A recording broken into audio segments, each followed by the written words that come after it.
De quatrième rang de producteurs africains de coton en 2016-2017, le Bénin est devenu rapidement premier de la production de l'or blanc sur le continent. Pour cette campagne 2020-2021, deux faits majeurs se dressent contre la production cotonnière: l'inflation sur le marché international des matières premières et la pandémie du coronavirus.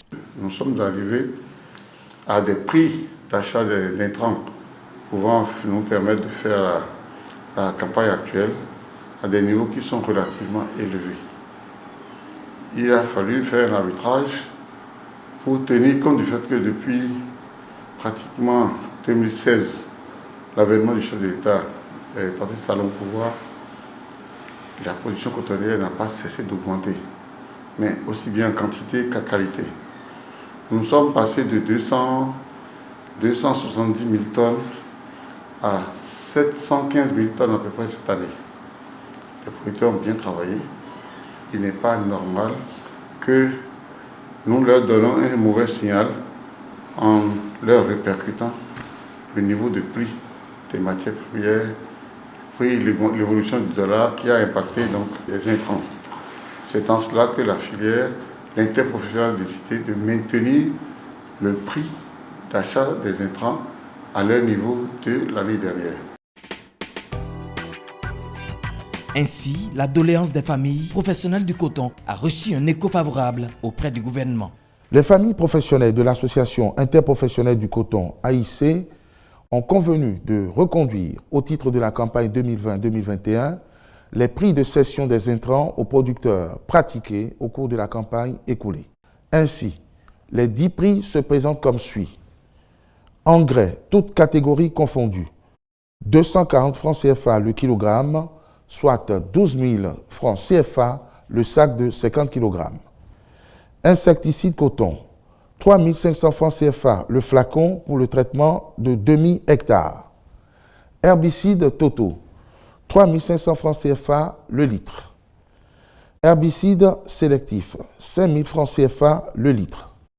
Par ailleurs, dans la même logique et malgré la tendance négative, elles ont décidé de maintenir les prix d'achat du coton graine aux producteurs à leur niveau de la campagne précédente. La structure de prix permet d'éviter les effets de la fluctuation de la Covid-19 sur les producteurs malgré la tendance négative à l'achat du coton graine dans la sous-région. Si nous ne faisons pas des prix qui soient plus intéressants pour le producteur que le Togo, l'effet immédiat ou que le Burkina, c'est que le coton qui est produit par le Bénin ira se vendre par des voies détournées sur le Togo ou sur le Burkina.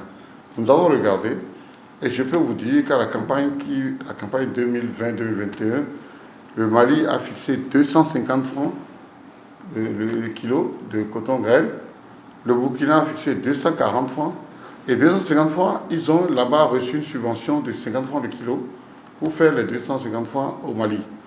Au Burkina, ils ont fixé à 240 et ils ont 10 francs de subvention. Le Togo n'a pas mis de subvention, mais paye 225 francs le kilo. Et nos producteurs ont 265 francs. Donc vous voyez vous-même la différence. Donc il n'y a pas photo, comme on dit. Nos producteurs sont bien logés et notre filière est sans subvention. Cette fois-ci, le président de la République ne fait même pas de tapage, mais les résultats sont là. Les cotonculteurs eux-mêmes témoignent. Ceux-là qui sont dans les champs et qui bénéficient véritablement de ça en témoignent. La possibilité d'acquérir des intrants à moins de coût. Que faut-il faire encore pour faire du social? Moi, je pense que c'est le moment ou jamais de soutenir ce gouvernement. Ne le disons pas parce que nous gagnons quelque chose, mais c'est du concret cette fois-ci. Et c'est sans tapage. Et ça, je pense que le président de la République, son excellence Patrice Talon, mérite d'être encouragé pour continuer dans ce sens. Au Bénin, l'or blanc intervient à hauteur de 40% des entrées de devises et de 12 à 13% du produit intérieur brut. La décision du gouvernement de se désengager au profit des professionnels trouve tout son sens. Mon message à l'endroit des acteurs du coton, des égreneurs, c'est d'abord de les féliciter pour l'effort qui a été fait. Parce que c'est vrai, sans leur appui, nous n'aurons pas pu supporter ce choc-là. Ensuite, à l'endroit des cotonculteurs, je voudrais leur demander, n'est-ce pas, de veiller à ce que les mauvais comportements que nous avons constatés depuis quelque temps à leur endroit, notamment le bradage des intrants, l'entrée au Bénin, n'est-ce pas, des intrants non homologués, toutes choses qui perturbent un peu la rentabilité, la productivité, n'est-ce pas, du coton, que ces comportements cessent. D'une part. De deux, vis-à-vis d'eux, nous avons constaté depuis quelque temps que les cotonculteurs ont des dettes internes très élevées entre eux. L'interprofession paye totalement ce qu'elle doit aux producteurs. Mais entre eux, ils ont un mécanisme, n'est-ce pas, de mauvais comportement qui empêche les bons producteurs de toucher leur dû. Et les mauvais producteurs se font rembourser les dettes qu'ils ont hors du système par les bons producteurs. Ça, c'est quelque chose qui a fait l'objet de rencontres entre nous et eux. Et avec l'appui du gouvernement, nous avons pris des mesures parce que les coopératives sont gérées par des tests qui sont tenus par le ministère de l'Agriculture, de l'Élevage et de la Pêche. Des dispositions sont prises pour décourager ces paysans qui se comportent mal et qui, à terme, risquent, n'est-ce pas, d'obérer, n'est-ce pas, la production, le niveau de production du coton. Parce que quelqu'un qui produit bien et qui ne touche pas son argent, non pas du fait de la filière, mais du fait du comportement de ces responsables d'organisation, il faut qu'on punisse ça. Donc, on a pris des séries de mesures et à partir de maintenant, nous allons vraiment systématiquement être hors d'état de nuire ces producteurs qui sont indélicats.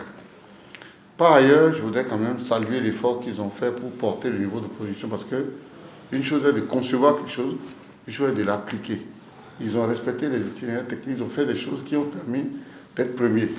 Je salue ça et je leur demande de continuer à le faire afin que être premier soit une bonne chose, mais demeurer premier soit également meilleur. Et des dispositions seraient déjà prises pour atteindre le gap des 850 000 tonnes pour la présente campagne cotonnière.